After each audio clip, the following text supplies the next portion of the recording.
अब बारी है वी के रोलिंग स्टोन में इंटरव्यू की। सबसे पहले होस्ट वी को वेलकम करता है और वी कहती है ओह थैंक यू। होस्ट सबसे पहला क्वेश्चन पूछता है, टीम के तौर पर वापस आकर आपको कैसा लग रहा है? वी, हम साथ में मिलकर एक एल्बम पर काम करें, इसे करने में 5 साल लग गए और क्योंकि अभी तक ये रिलीज़ नहीं हुआ तो मैं थोड़ा नर्वस हूँ। होस्ट, जब ये साफ हो गया 2022 में कि आप ब्रेक लेंगे तो आपको कैसा लगा? वी, जब हम मिलिट्री में थे तो हम चाहे कितना भी अच्छा परफॉर्म करना चाहें, लेकिन ये ऐसा नहीं था जो हम कर सकें। तो मैं सच में परफॉर्म करना चाहता था, मैं एल्बम को रिलीज़ करना चाहता था, मैं गाना और डांस करना चाहता था क्योंकि हमारे देश को हमारी ज़रूरत थी तो हमें उसके अनुसार अच्छा करना था। तो मैंने बीटीएस के वी को भूलने की बहुत कोशिश की और मैं किम तायोंग के तौर पर जीने लगा। होस्ट, आपने कहा कि आपने अपनी बॉडी और माइंड से खुद को संभाल लिया था। वी, ये आइडिया मेरे लिए बहुत ज़रूरी था। मुझे पता था कि मिलिट्री में मेरा टाइम लम्बे होने वाला है तो मैंने सोचा कि इसे अच्छे से स्पेंड किया जाए, इसे वेस्ट ना किया जाए। सबसे पहले मैंने अपनी वैल्यू और हेल्थ पर विचार किया। मैंने एक्सरसाइज की, बहुत सारी बुक्स पढ़ी। मैंने वहाँ सोचा कि मैं इस तरह का इंसान हूँ और इस तरह बनना चाहता हूँ। उस 1.5 साल मैंने बहुत सारा वर्कआउट किया, खूब पढ़ा, खूब म्यूजिक सुना। होस्ट, आपने जो सबसे ज़रूरी चीज़ पढ़ी वो क्या थी? वी, मैंने पहले बहुत सारे नॉवेल्स पढ़े, 11 स्टेप्स बुक पढ़ी। ये फिलोसफी की बुक थी। मैं किसी भी बुक के किसी भी करैक्टर से अपने आप को इमेजिन करता और उसमें बहुत डीप में चला जाता। मैंने अपने दोस्तों को बुक्स रिकमेंड करने के लिए कहा। होस्ट, आर्मी ने कहा कि वी पहले से ज़्यादा कॉन्फिडेंट लग रहा है, आप सच में ज़्यादा कॉन्फिडेंट फील कर रहे हैं क्या? वी, असल में मैं वर्कआउट करने के बाद अलग दिखता हूँ और अलग फील करता हूँ। अब मेरे पास ज़्यादा कॉन्फिडेंट फिगर है। होस्ट, तो क्या इसका मतलब है कि आप सबसे ज़्यादा बेंच प्रेस कर सकते हैं? वी खुश होकर कहते हैं ऑब्वियसली। होस्ट, आप कितना वेट लगाते हो? वी, बेंच प्रेस 105 किलो से ज़्यादा, लेकिन मेरी आर्मी यूनिट मुझे बेबी मानती थी। हमारी यूनिट में national ranking boxer, wrestlers, regional champion सभी एथलीट थे तो मैं उनके लिए बेबी था।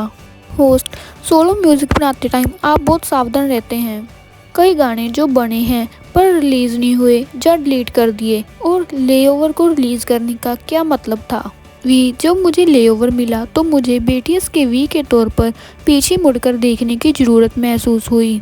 लेओवर का मतलब डेस्टिनेशन के बीच स्टॉप हो सकता है, लेकिन मेरे लिए ये दिखाता है कि मेरी लाइफ का रास्ता सीधा नहीं है।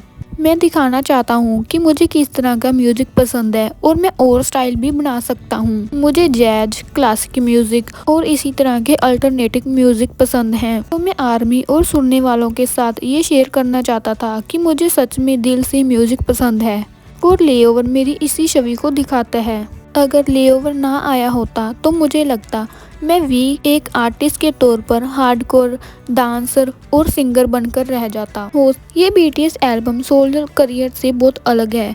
तो एल्बम पर काम करते टाइम आपका आर्टिस्ट और सिंगर और बैंड के तौर पर अपना गोल क्या था? वी, सबसे पहली और इम्पोर्टेंट बात यह है कि इसमें ऐसा एक भी सॉन्ग नहीं है जो मेरे स्टाइल का ना हो।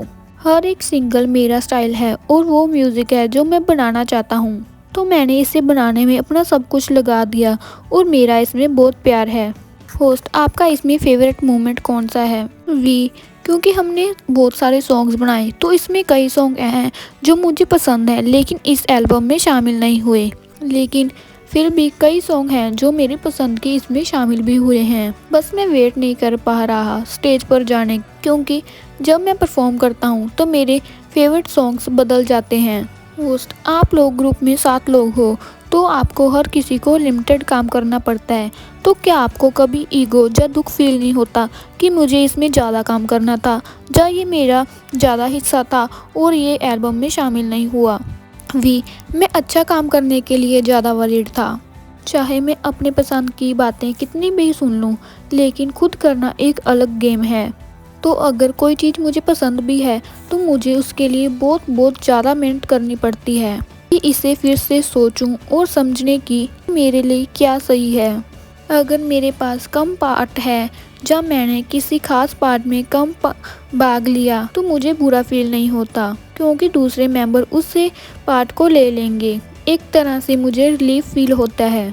अगर हम सातों की किसी एक सॉन्ग पर नहीं बनती तो हम उस सॉन्ग को छोड़ देते हैं। होस्ट, मुझे लगता है कि आप इस ग्रुप में सातों एक अनुपात के जैसे हैं। आपको भी यही लगता है? वी, राइट, क्योंकि हम सातों का सोलो करियर भी रहा है तो हर किसी में अपने ईगो और स्ट्रॉन्ग हो गया है, पर हम सभी ने एक दूसरे को एम्पलीफाई किया और एक अच्छा एल्बम बनाया। मुझे लगता है अब हमारा काम पहले से भी अच्छा हो गया है। होस्ट, क्या ये कहना सही होगा कि सोलो आर्टिस्ट बनने के लिए आप में जीरो इच्छा है? वी, अगर मुझ में जीरो इच्छा है तो क्या मुझे आर्टिस्ट बनना बंद कर देना चाहिए? मुझे लगता है ये अलग दिशा है। मैं ये कहने की कोशिश कर रहा हूँ कि हमारा सोलो करियर रहा है और हमारी ईगो और मजबूत हो गई है। इसका मतलब ये है कि हमारे सभी के ओपिनियंस और ज़्यादा स्ट्रॉन्ग हो गए हैं। जब हम सातों काम पर वापस आए तो मैं सरप्राइज था कि सभी मेंबर्स इतने ओपन माइंडेड थे। एल्बम बनाते टाइम मैंने उनसे बहुत कुछ सीखा। जब मेरा सोलो म्यूजिक बनाने का टाइम आएगा तो मैं मेंबर्स की सबसे बड़ी ताकत को अपनाने की कोशिश करूंगा। होस्ट, मुझे जैज साउंड बहुत पसंद है। मुझे विंटर अहेड जैसे सॉन्ग्स बहुत अच्छे लगे। क्या आपको चार्ट्स के लिए पॉप सॉन्ग नहीं बना सकते? वी, हाँ, ये भी एक ऐसा स्टाइल है म्यूजिक का जो मैं बनाना चाहता हूँ। वी, हाँ, ये भी एक ऐसा स्टाइल है जो मुझे पसंद है।